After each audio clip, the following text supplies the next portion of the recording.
Displacement. Displacement is the direct distance or the shortest distance between the initial and final position. As we have given earlier example, say body is moving on a circular track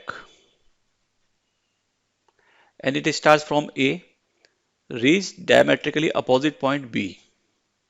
This is center.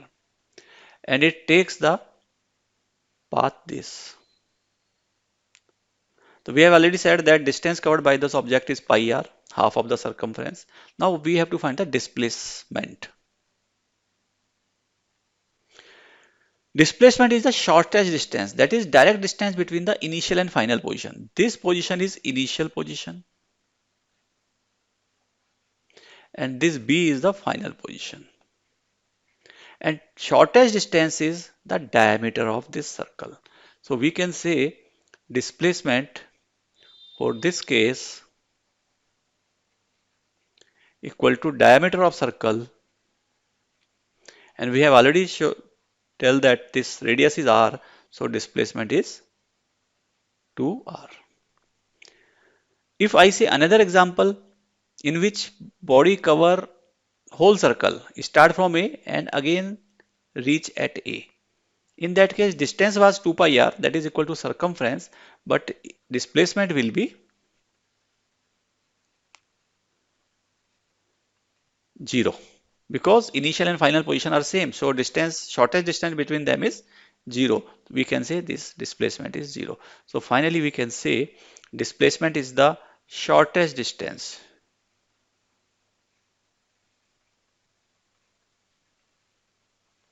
between initial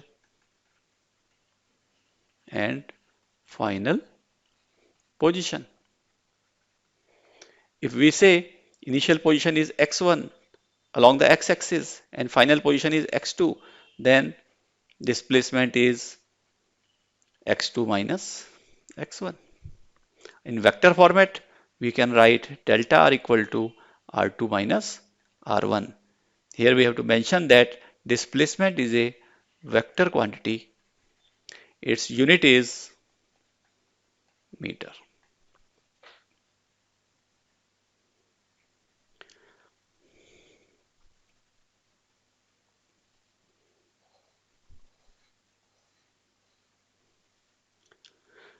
Next, we say speed.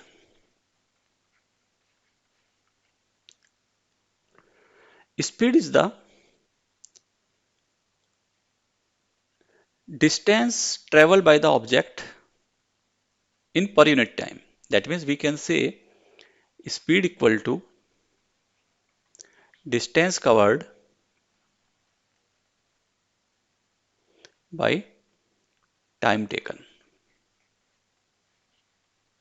Because distance is a scalar quantity, time is a scalar quantity, that means speed is also a scalar quantity. It has only magnitude, no direction. And its unit is, distance is meter, time is second, that means unit is meter per second, and its dimensional formula is L t minus 1. L for length, time, t for time.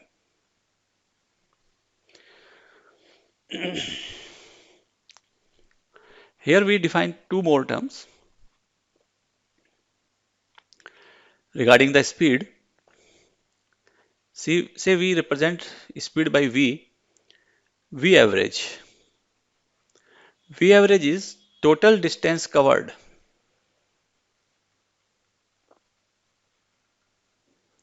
by time taken.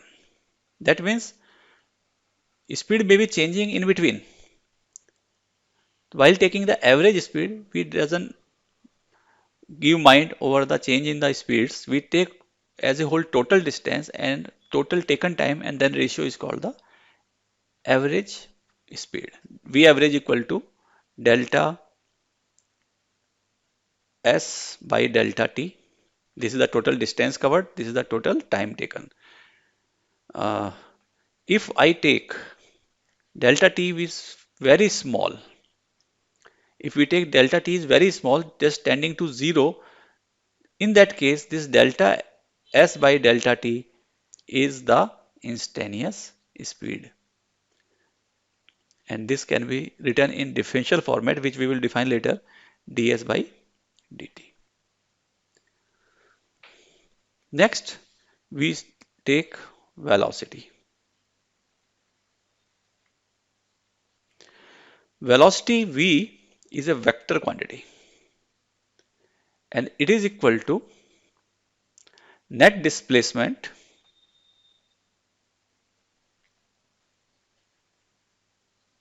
by time taken. That means we can write it as delta x by delta t if x is the displacement. Delta x is the displacement. X is the position. Change in the position, that is the displacement. So similarly, as we earlier we talk about speed, that average speed and instantaneous speed. Similarly, we can say average velocity means it is the net displacement.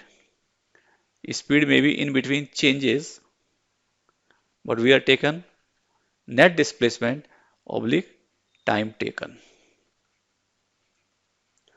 So this is equal to delta x by delta t. And instantaneous speed is the speed at a particular instant. For that, we take a limiting value of time as 0, delta x by delta t, that is equal to dx by dt.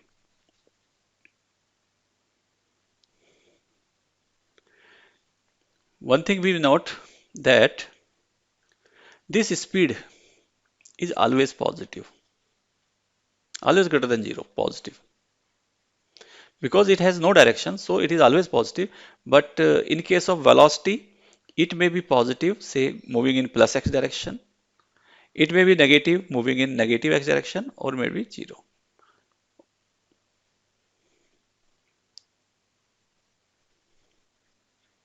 Net displacement may be 0, so velocity may be 0. But if body is in motion, speed will not be 0. Speed will be always positive. As we have said, speed is scalar quantity. We can say velocity is a vector quantity. Its unit is meter per second. And its dimensional formula is like speed LT minus 1, which we have to memorize. One more quantity we are taking, that is the acceleration.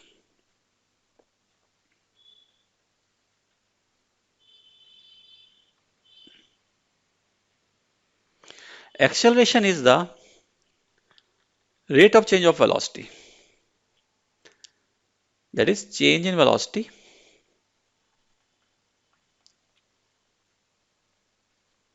by time taken.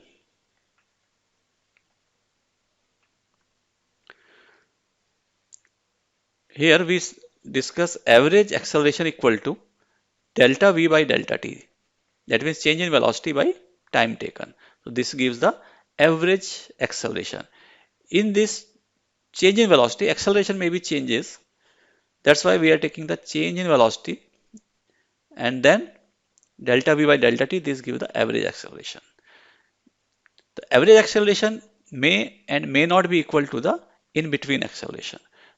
If we want acceleration at a particular instant, in that case we take instantaneous acceleration, and with limiting value of delta t tends to 0, delta v by delta t, that is equal to dv by dt.